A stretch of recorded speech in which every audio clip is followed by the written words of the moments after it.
Welcome back to the Ravencast, hosted by myself, Mike Holt, and kindly recorded and edited by Callum behind the camera.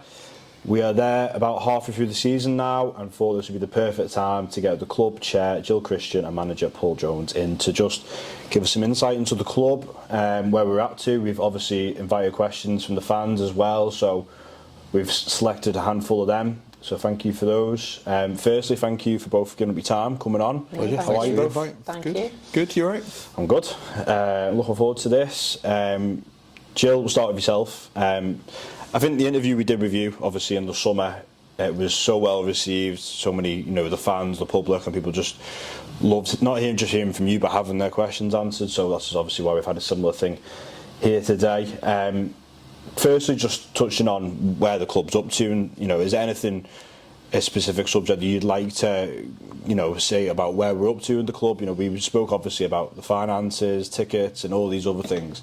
Is there a particular update you want to give up to us first? I think we're still in a good position. We're having very advanced talks with another sponsor, who will hopefully be announced in the next week or two. So that's really positive.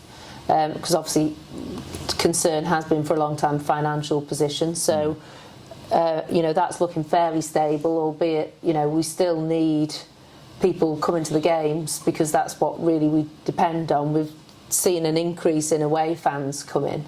I think at the game last week there was about 60 or 70, which is fantastic. Yeah. But what we really need, and it's busy time, everyone's got Christmas dues on, etc. We need our home fans to keep coming along and supporting us, really. We've got a really good base of very loyal, enthusiastic fans, many of whom do the Ravens 12th man, but we need more, because that ultimately is what we rely on. We're getting on average, say, 750 at the games, whereas in our first season, as Paul will know because he was sat with me at that time, we were getting on average, I think, 1,300.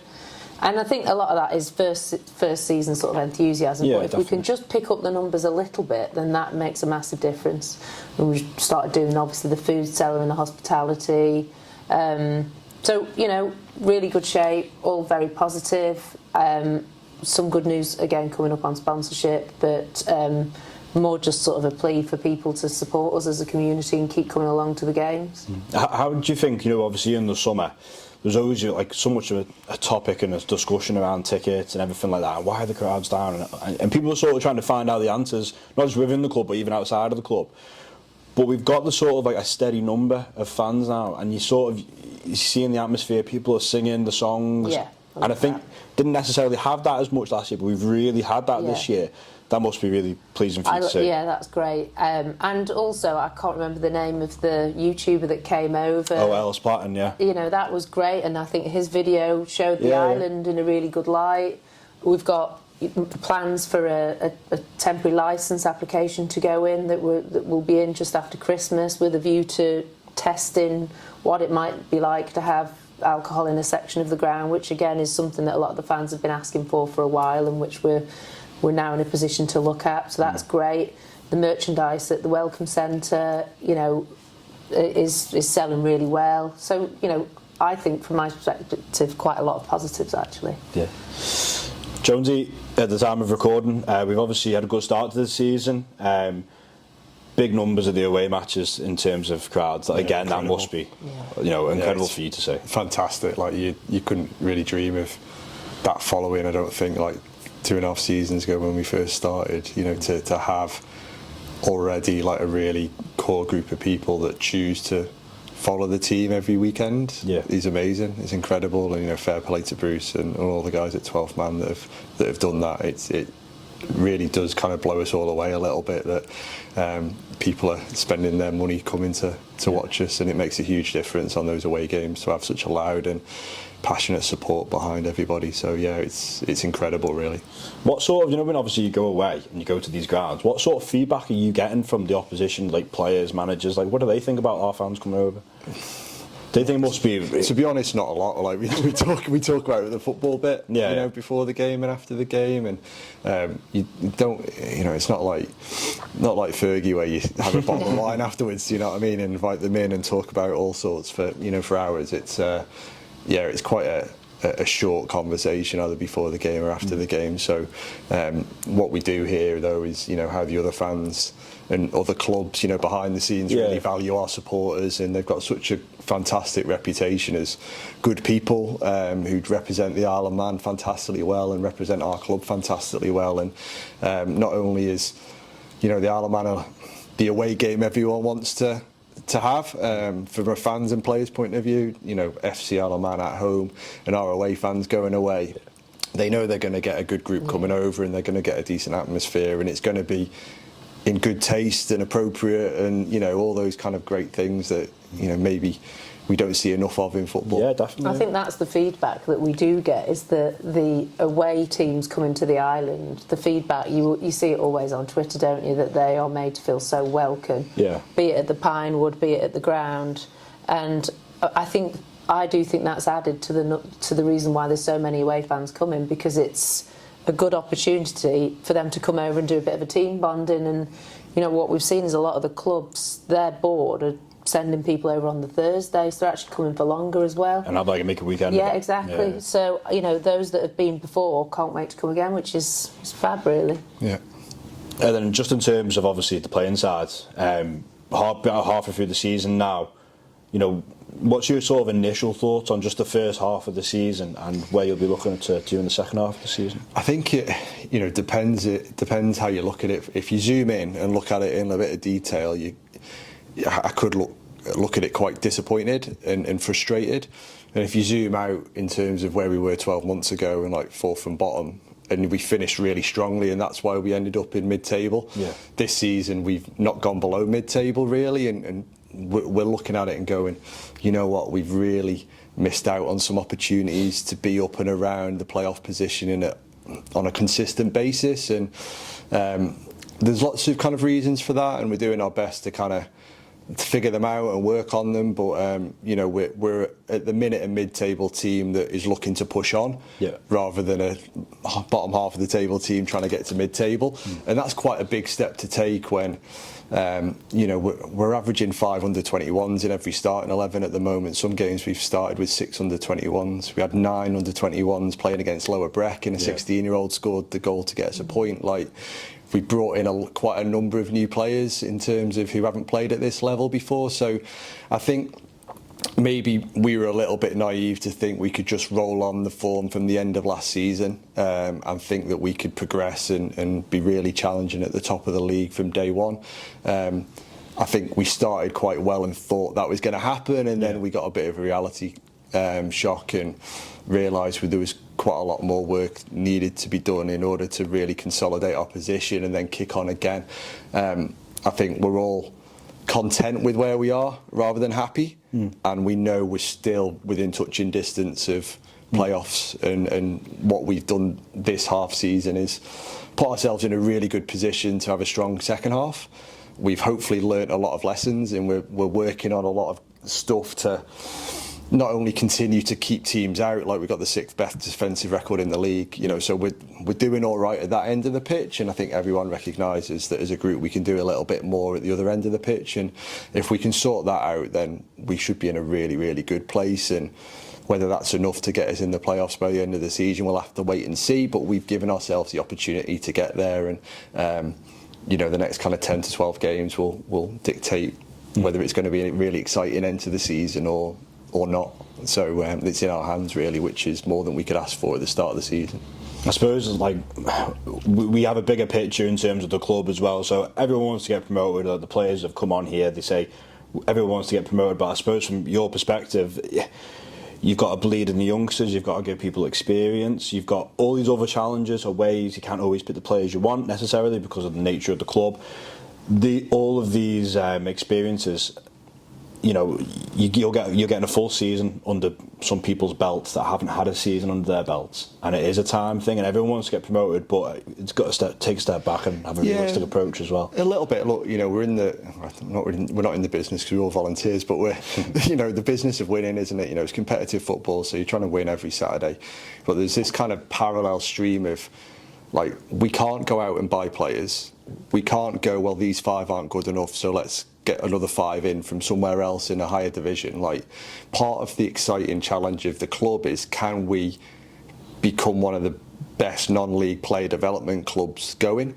Like, so to win and develop at the same time is really, really tricky. Yeah. It's very tricky, and what I'm trying to do is get teams out on a Saturday that can win and give the best chance possible to get promotion, while at the same time ensuring that in 3 or 4 seasons' time we've got a group of players that can play at even higher levels.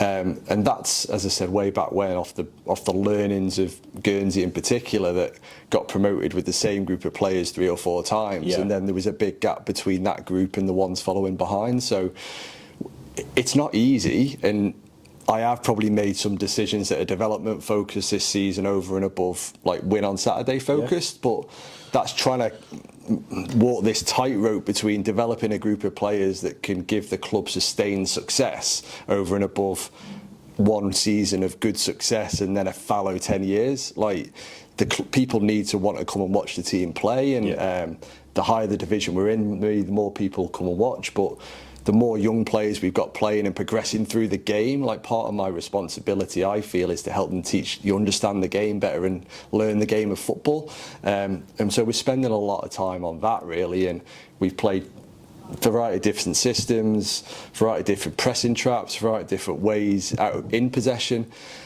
Yes, we could have done things, this is just one way of us playing, and we could do quite well at that, but then we don't develop players over a longer period of time. Definitely. And that's, I guess, part of my philosophy, and why I work in the way that I do.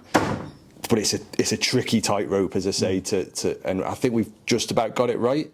And now it's about finishing the season really, really strong. So, you know, we've maybe done quite a lot of development work over the first half of the season. Now it's about really fine-tuning and delivering something, and then we can maybe do another bit of development from pre-season onwards. So yeah, it's an interesting balance, but it's a really exciting challenge for everybody at the club to.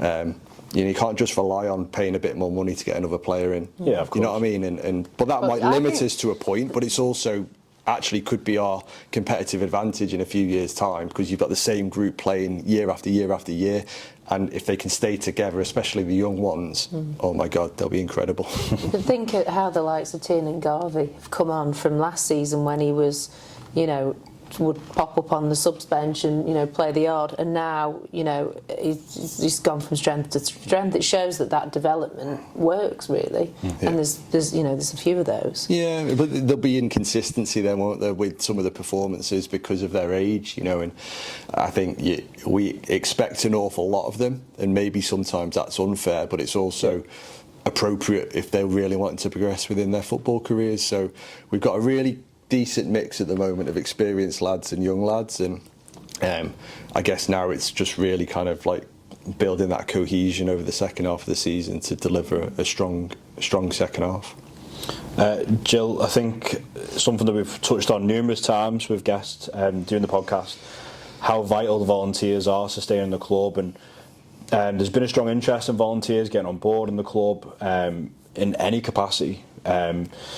If someone's listening and, you know, they want to get involved in the club, and obviously we're always really welcome to get volunteers in. Well, what would you, obviously we did discuss this in the summer, but I just wanted to ask you again, sort of, how would someone go about being a volunteer, and is there any particular area in the club that we're lacking in at the moment that we could help fill the void? I think in all areas we'd welcome more support, but I mean, I always feel for the stewards. Because, you know, and I talk about it time and time again, but, you know, before the game they're putting the goals out and the signs. What we've had this season, which has been brilliant, is that the 12th man, some of their supporters are helping the stewards to get the goals out and help with the signs as well, which has been brilliant. Yeah.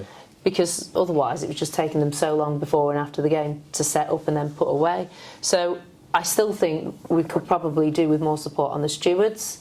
I think the board is fairly strong at the moment, but we've got plans. Hopefully, if we can sort them, we've got the containers there that we might be looking at the catering at the ground. There's all sorts of. If someone is willing to offer time towards the club, then we'd welcome it with open arms. And if they contact me on my email or anyone, then they'd be welcome. And as you said and Paul talked about with the fans going to the away games, they are a core, really close-knit group of fans that are so loyal. And what we've got is we're in our infancy, aren't we? You likes of Corinthians have been around for many, many years, and what we're trying to do is build up FC Isle of Man as a club. And the progress that we've made in a really short space of time is phenomenal, because we've now got that core base of fans that go into the away games and things together, and that's really what we want from the fans to the players, isn't it? Because people used to say, who does Sean Doyle play for? Always Corinthians and FC Isle of Man, but really, it's our focus is on FC, of course. So volunteers in all areas would be welcome, and I think I'd like to think they'd all enjoy it, because it's a really nice set of people. I suppose a question for both of you, really, sort of. How proud are you in sort of seeing how far this club has gone? From like way back when in our infancy, we are still in our infancy, but just from where we started to where we are now, the amount of people that it really feels like a club now. Whereas at the start it was a bit like, let's just see. Whereas now people go down there and they've got like certain seats, and they'll go and sit in that seat and they won't move from that seat. The weather we had from that game last week, and there was someone on the other side getting absolutely, drenched, and he was like, this is where I sit, it doesn't matter about the weather, like stuff like that. Yeah. Are you sort of proud of how far the club's come, and sort of people congregate down there and they've met people from down there, and that sort of thing? Well, do you want to answer that first, because I think you were the man who was behind the start of it. I'll be really honest, I don't give myself very much time or opportunity to think about it. Like, until you ask me that question now, I don't sit back, because I'm just kind of focused on driving stuff ahead, and I don't think we are where we could be, and that's all my focus is, and that's not always healthy. I accept that, but that's me. And I think maybe as and when I ever step away, then that might be when I look back on it and go, you know what, we did okay there.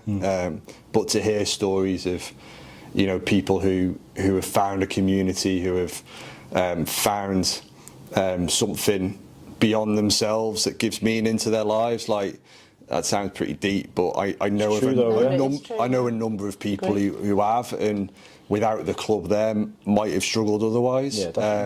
And the young kids, like the way the players are with the young supporters especially, like, I'd love us to turn up the volume even more on that, because that's incredible. And I didn't appreciate how quickly the players would become role models for our young people, and they handle that really, really well. And that is, they should be really proud of that, because a lot of the stuff that has happened that is amazing isn't because we've planned it, or isn't because there's a template to it. It's happened because people are going out of their way to do the right thing with good intentions, no ego behind it, and just like, this is us.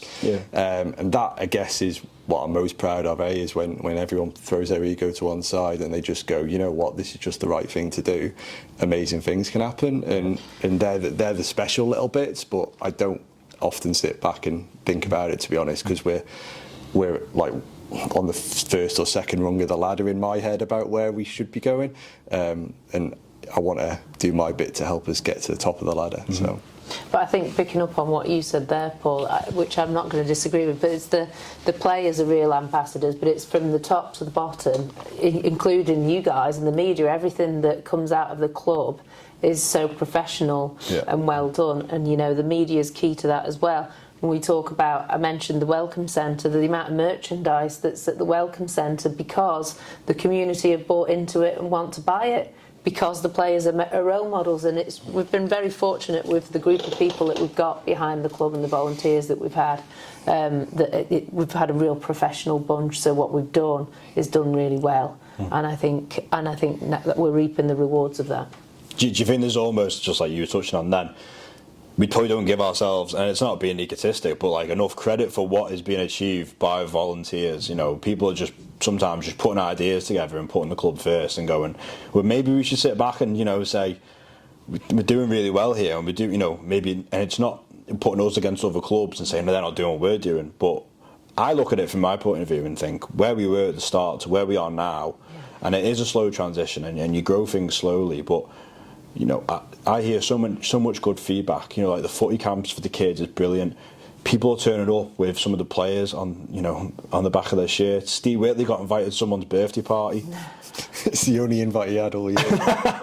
But like, that's amazing, isn't it? Yeah, very much so. It is, but I mean, we're probably not the sort of people that kind of sit and dwell on that sort of stuff. Yeah. And we're in roles where we tend to not to hear the good stuff as well. But I mean, aren't you we? talk about the attendance figures, and there's me being sort of almost negative about 750 average attendance, but pitch that to the rest of our tier, and actually we're in the top, sort of easy the top 10, if not the top 5 on occasion. You know, what was about a month back, we had nearly 1,000 fans, so that's pretty unreal. But like you said, you get that bogged down in the detail that you can't ever look back and have that pride, really. Yeah. That's why doing things like this is quite good. It reminds you. Therapy. Therapy, yeah. Keeps you going for another 3 weeks. Yeah. So, as I said at the start, we did open up questions to the public and our fans, obviously, to ask you guys. So we've got a handful here. I think we've got about 4 for both of you, really. The first one we've got is probably for yourself here, Gill, but it's from Pete Clark. Is it possible to look at getting a discounted family ticket for adults and children? We had so many attending the first season. I think it's a good way of encouraging families to have a great night out watching the Ravens, and I think individual ticket pricing may be too expensive for families. Yeah, we did look at family tickets, and we put together so many different options, and I think that the concern was that actually you would end up paying more for a family ticket because it would depend on the age of the kids, etc. And ultimately, I'm trying to remember why we didn't go with it, but we crunched the numbers, and it just wasn't going to be feasible. And the concern was that someone with a family ticket would pay more than buying the individual tickets. Ultimately, the discount that we gave on the tickets was the max that we could give per the league rules. Okay. And I think that was one of the other complications, that just because it was a family ticket, we still couldn't discount them any further, so it kind of wouldn't have made any difference, other than it would have been easier to buy a family ticket, because we have to work within the constraints that we've got. So we did consider it. We wanted to keep the options simple, and in the end we did the max discount that we could. Nigel Fair asks, are we any closer on getting a licence for the ground so we can sell alcohol? On the licence, we are, as I said, we will be applying for a temporary licence towards the start of next year. But that won't be from the container, because we'll have to have it in a separate part of the ground because of licensing laws. So watch this space on that. I think that'd be interesting to see how that goes. Yeah. Fantastic.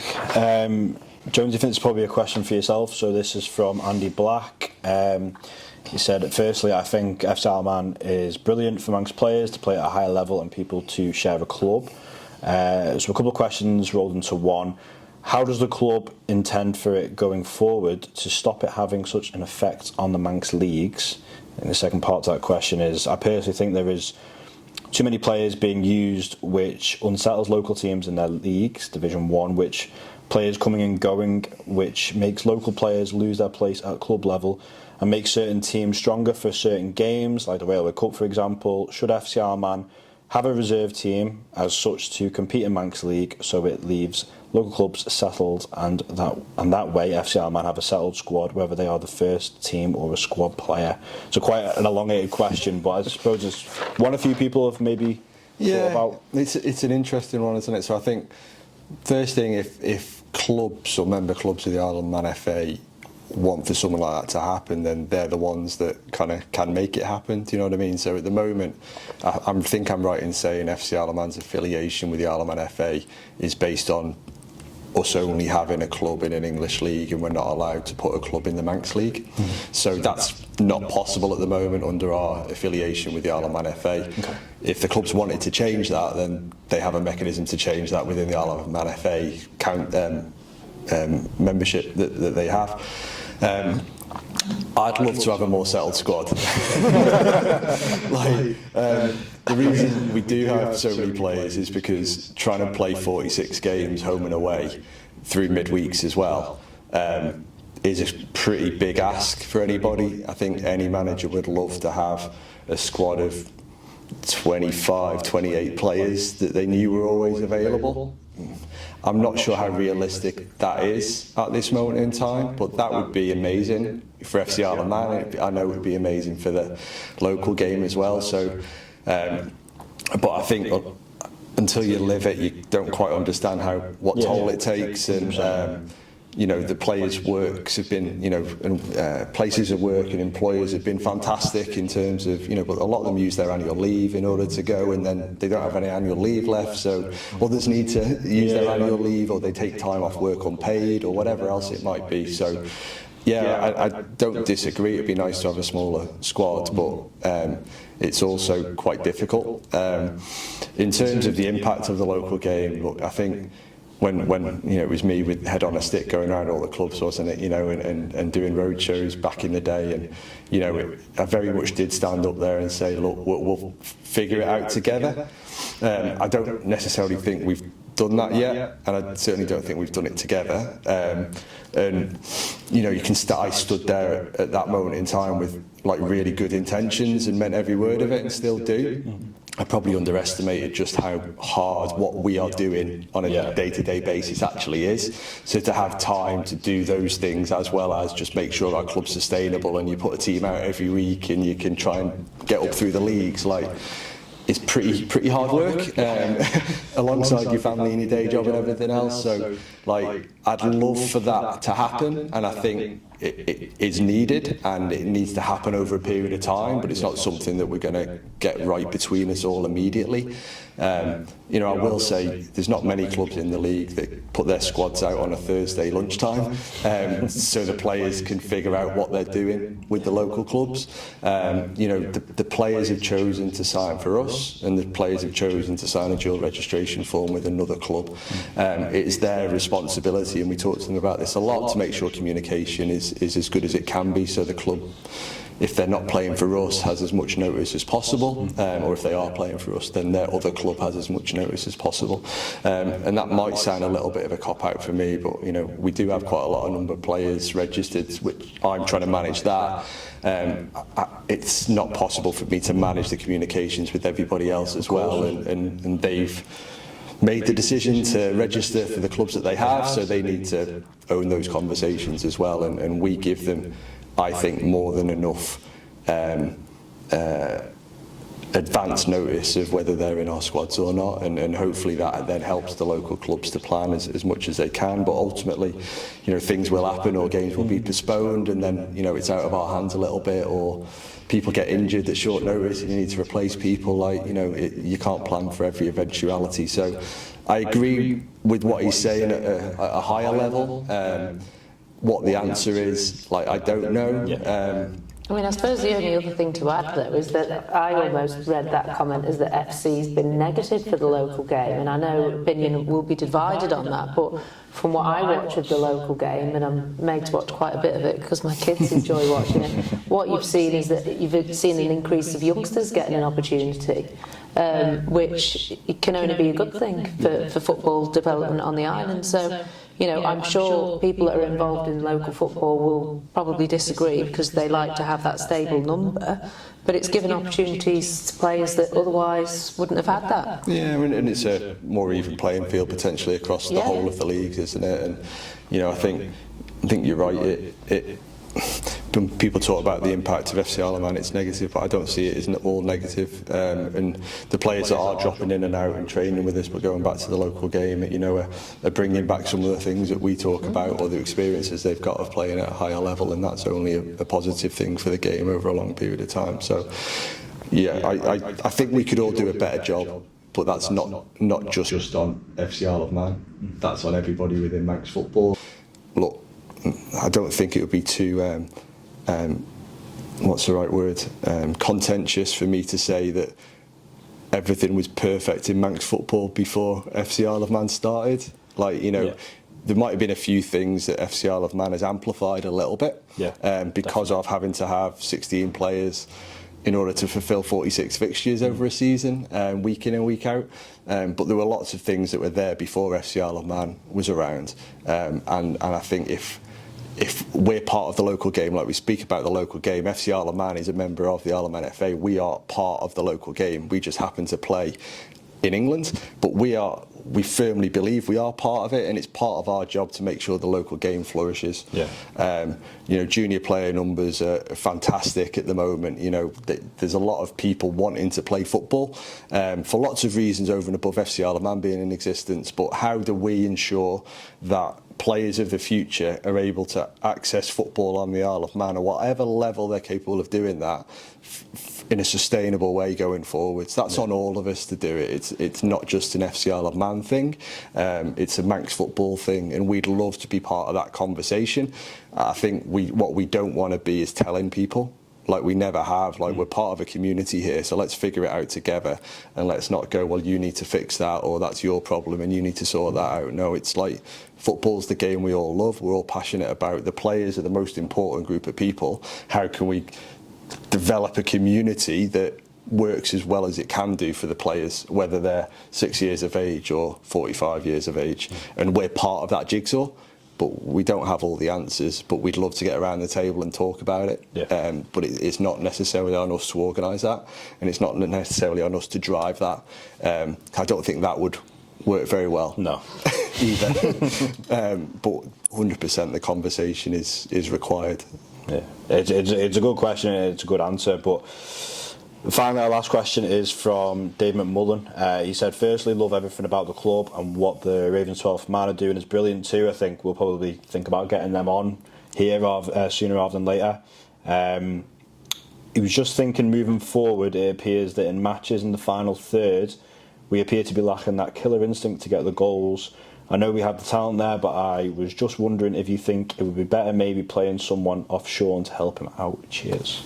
Yeah, it's something that we're talking about and working on. I think we've looked at trying to not concede too many goals, and we're better at that than we were last year.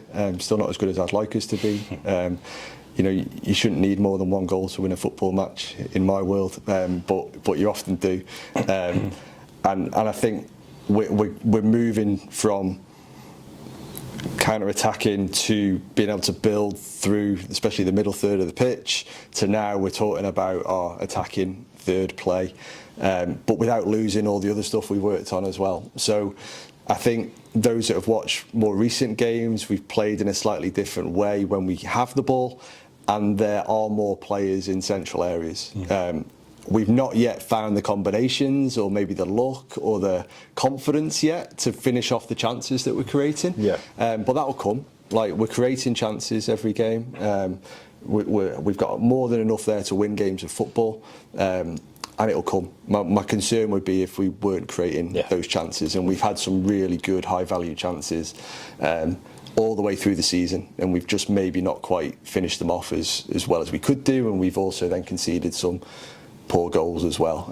The games where we've played well and won, we've finished the chances that we've had. The games where we've played well and lost is more because we've conceded poor goals after already scoring, rather than not scoring enough. So, like, I've got no real concerns at this moment in time. We are working on stuff, like, you know, that's part of what we do. The coaches and I review every game on a Sunday night in the training week, and then we plan the next training week, and, you know, finishing final third, getting players higher up the pitch more often. Like, 100% we're working on those things, but you know, they don't just happen overnight, do they? You know, and sometimes the players need a little bit of reassurance and a little bit of confidence, and that comes from the fans as well, you know, to just keep going. and keep going, and it'll come. And when it comes, it is properly gonna go, and we'll have loads of momentum. And I'm really quite excited. But we just feel like we're on the brink of another big progression forwards. You can just feel it's there, and you almost need a little bit of energy from somewhere to make it happen. And whether that's the fans, whether that's one player in a game, just a bit of luck sometimes. Sometimes it's a bit of luck. Decision going your way. Yeah. I think we're in that space where you miss a chance, or you have a poor refereeing decision like we did the other week, or whatever else it might be, and that maybe doesn't quite give you that conviction to keep going at times for everybody. And it's like we all need to just keep going, and keep that momentum and keep that energy level really, really high, and then it'll flip. And we're not flipping from a bad place to a all right place, we're flipping from an all right place into a good place, so going on a run, and then let's see where that takes us and make sure we really build on the momentum. So like Dave's kind of obviously identified something that lots of people have, but don't worry, we have as well. There's quite a lot of work going on to make sure that we not just. I think he just wants to play behind Sean. That's what he wants. I think he wants Toby. When he was talking about lots of talent, maybe it's himself he's referring to. But I think like we're there. You know what I mean? And it's just as I say, a little bit more conviction and belief in what we're doing, and we'll be fine. But it's. It doesn't happen in a moment. Like we again, it goes back to we're trying to do things to make sure that we've got a group of players in 2, 3, 4, 5 years' time that can really push the game on. I think teams have come up to the Isle of Man and sat a little bit deeper. They've given us more space. That means we've had to change how we play. We don't just want to create a chance and then do nothing for 10 minutes. We want to try and sustain possession and sustain pressure and build excitement, and that's what we're working on. And I think you can see that developing over the last few games, but it's not quite been finished off yet. And I really believe that soon, Friday, this Friday, the lads will not just finish that game off, but they'll then go and finish like multiple games and consecutive games off, and then we'll see where that takes us by the end of the season. Just wrapping up now, Gill, obviously for the second half of the season as chair of the club, is there any particular focus from yourself and the board of channeling any sort of particular focus into the club? And secondly to that, for the people that are watching, obviously the fans as well, what would your sort of message be to them for the second half of the season and going forward? Well, I think thank you, because as I said, the 1,000 the other week was just brilliant, and if we can get that another 2 or 3 times, then I think we'll get even more. As you said, the noise at the ground is much better now. The atmosphere, our guys have created all the Ravens 12th man have created all the songs, and so the atmosphere at the ground is great. We've got everything there ready to go. So thank you, keep supporting us. Come along, and it's a good night, and you'll enjoy it because the football that they're playing is good football. It's good to watch. And then as to what my focus is, it's the same old boring answer, Mike, which is sponsorship and finance, unfortunately, because we are in a decent place, but we're not there yet. So it's just securing another 1 or 2 sponsorship deals, just so that we know that we're in a good state for next season, really. And just for yourself as well, Jonesy, have you got, obviously yourselves, the coaches, the players will just be wanting to keep plodding along, trying to win every week, and obviously you've got a goal. But what would your message be to the fans as well, and to the, because the numbers and people that come down it really is superb, and I don't think it can be underestimated how much that support. It doesn't go unnoticed, does it? Not at all. No. The players love it. So it's just echo Gill's thanks really of everybody who not just comes and supports us, but contributes to the club and provides us with the opportunity to pull a shirt on us, from a player's point of view, and go and kind of live their dreams, so to speak. And some of them still have great aspirations within the game, and it's our job to provide them with a platform to go and show what they're capable of. So more of that really, and hopefully we're not plodding, we're enjoying it and enthusiastic about what we're doing, and what we see from the players rubs off on the supporters, and what the supporters rubs off on the players, and we build this really strong community of people who it's always been a big driver of mine to put the Isle of Man on the map and to show what can be achieved when a small community comes together. I think we've had a period of time where maybe we haven't been able to do that quite as much as we could, and I think, you know, the second half of the season, I'd love the team to be playing well, people to be really proud to come down and watch us, and also be associated, for the players to feel like they're generating goodwill, not just for the club but the island, all around the world, and really kind of live in that community kind of. Let's go and show what the Isle of Man can do when some people get on the same boat and row fast together, and that's the bit that I really want to try and get back to by the end of the season. And I think if we do that, and the players feel like they've got a load of people behind them, and the supporters see the players like working for each other and going for each other, then like it could be quite exciting. So that's what I'm looking forward to. Thank you for both giving me time Thank you. and coming on. Thanks, Callum.